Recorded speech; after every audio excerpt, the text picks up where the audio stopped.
So we've been seeing volatility return to the market in recent days and weeks, really. And a lot of the stuff we've been talking about now, going back to July when the debt ceiling was lifted, has really kind of been playing out in such a way that we're seeing those mechanics at work. Additionally, with the absence of economic data, we've also been seeing a lot more of how the impacts of volatility and option positioning are having on the market on a daily basis. And I think the key here is that this week you have a lot of things coming together. You're going to have NVIDIA results, you're going to have economic data returning, and you're going to have more treasury settlements. Now, I think last week was really a very good example of a lot of these different forces coming together.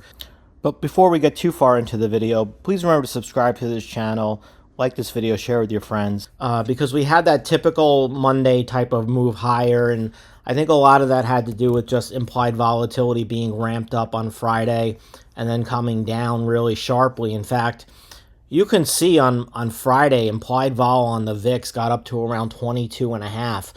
And then by the time we opened on Monday morning, we were all the way down to 18. And we continued to see volatility grind lower to 17 until we got into the midday until we got towards the end of day Tuesday. And then Wednesday, you could see it started to revert back the other way.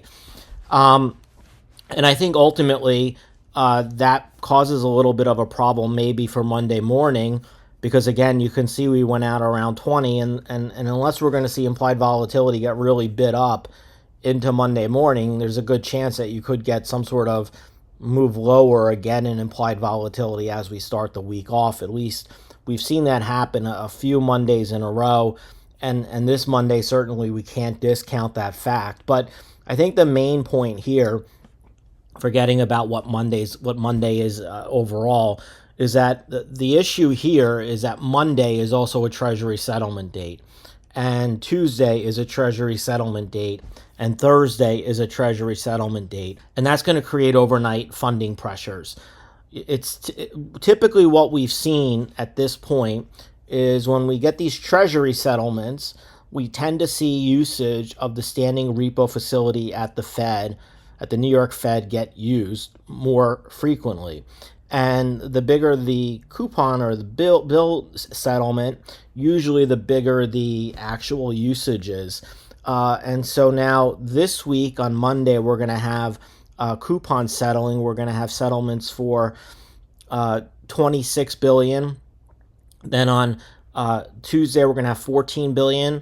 And then on Thursday, we're going to have another $18 billion. So when you have 26 and 14, that's going to be $40 billion. And then another 18 on top of it, you're talking about almost another $60 billion of liquidity getting drained out of the marketplace. And that's going to be a major factor. And what that tells me is that if we do open higher on Monday, there's a very good chance that gets sold off as liquidity is raised for these settlements that are coming the rest of this week, because it also seems clear to me that we've been seeing lots of overnight funding pressures in the marketplace. And this idea that the TGA is going to be drained and it's going to inject all this liquidity into the marketplace just doesn't seem right to me.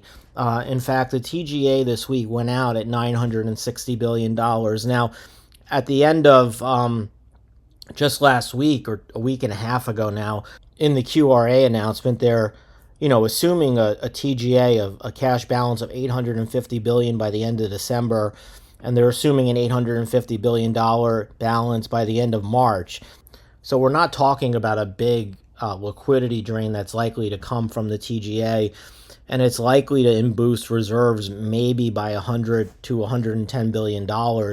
I mean, it's going to trade around $850 billion. It doesn't mean it's going to be exactly, but it certainly, I don't think, means that you're going to see the TGA dropping to $600 billion. I think you're more likely than not to continue to see the TGA around that $800 to $850 billion range. And so what that means is, I'm right now, as of Thursday, as of Wednesday, reserve balances were at 2.88 trillion. And my estimate was or as of Friday, which includes the reverse repo activity and the TGA, from Thursday, was somewhere around 2.8 trillion. And you can see my numbers are generally a little bit lower. But more importantly is that this is really the low end of the range. And we haven't been this low in reserves really on a consistent basis forever. I mean, you'd have to go back to like the early days of the pandemic when the Fed was really just embarking on quantitative easing. This is the summer into the fall of 2020, and then it was 2021 where things really ramped up. So it's unlikely, in my view, that you're going to see the liquidity that's been sucked out of the market fully get returned. On top of it, we know that the Fed is conducting QT at least till the end of the month, and that's going to continue to drain a little bit of liquidity as well. Plus, there's other factors on the balance sheet that act as liabilities and can also work against reserves rising materially, just like they could work for reserves rising materially. But those tend to be more steady, and we don't really see very big movements in them on a week-to-week basis. So I think right now liquidity is going to remain tight. And even on Friday, when we look at the repo rates that we're trading, the repo rate was still trading around 395, and that's going to suggest that you're going to continue to see SOFR trading around 395 to 4% on Monday morning. And then of course, once we start getting settlements, it's very possible that these repo rates on Monday could actually start to go higher again. And so I think that that's going to also be a big weight on Monday as we start going into the beginning of the week, because you're going to have all these treasury settlements. Whatever sort of easing and liquidity pressures you saw, I think on Friday, are likely to ebb away by the time we get into midweek. And that's going to continue to be a weight on the market now for some time going into the future, because even $100 billion drain on the TGA isn't likely to change the low levels of liquidity in the market by very much. Also, I think what's become very apparent is that the market's become much more skeptical on AI, and I think that this is also a very big issue. This is the Oracle 5-year CDS, the credit default swap, and I mean, you can see that this Oracle swap is all the way up to 109, up to 105, basically, and you really haven't seen credit default swaps on Oracle this wide since 2022, when the Fed was in the middle of a big rate hiking cycle. And when you look at even the JP Morgan swap, the JP Morgan swap has even moved up just a little bit off its lows, and has nothing to do really with AI. CoreWeave is another one which has seen its CDS also rise up to 633, which is also a really big move. Basically, what this is telling us, or telling me at least, is that the market's reassigning risk, right? The market's seeing, all the spending potentially by these AI players as a risk, and so the market's reassigning risk, and that means multiple contraction. This is Meta CDS. It was just newly created, it looks like, and it's at 51, which it's not like it's a horrible number, but it's not trending in the right direction. And the problem is that usually when CDS spreads widen, it typically results in the stock price going lower. I mean, it's a default probability of 3.9% over the next 5 years, which is still extremely low. But again, this is Meta we're talking about, and Meta's obviously had a very big run. And so if you're going to start seeing the CDS widen further, it's going to have a negative impact on a stock like Meta, and it's going to have a negative impact on a stock like Oracle. So, I mean, these are things that are important to be aware of. And I mean, TradingView has some very good tools to keep track of credit spreads. You can get the B of A one. This is the B of A high yield option adjusted spread, and you can see that this has even moved up more recently. And you can also see the same, then you have the move index too, which is a measure of bond market volatility, which has also been widening a little bit, which isn't surprising, because typically when you see credit spreads widening, volatility metrics are widening, and again, not really surprising to see that it correlates with the S&P 500 as well. So you have like these different metrics that you can really use on a daily basis to help keep track of where where the market is likely to go. I mean, I keep going back to the SHY over the HYG, which happens to be a pretty decent way to keep track of what's happening in some of these spreads. So I mean, if you take the ICE B of A credit spread, and then you just so if you take the spread and then you just add in the symbol and you put it on a new scale, I mean, that's a pretty good relationship right there. So you're going to have a pretty good sense of where these spreads are going based on what you're getting out of some of these ratios. And it's really the same thing when you look at investment grade. Here's the investment grade option adjusted spread. This is for AAA. And again, when you take this and you just copy that, and then you take the SHY and you divide that by the LQD, you get something that looks somewhat similar, although it's not, I don't feel like it's quite as good as the other one we were just looking at. You can see how it's not exactly aligned in the same manner, but again, it could be good enough to kind of serve as a purpose, at least over the short term.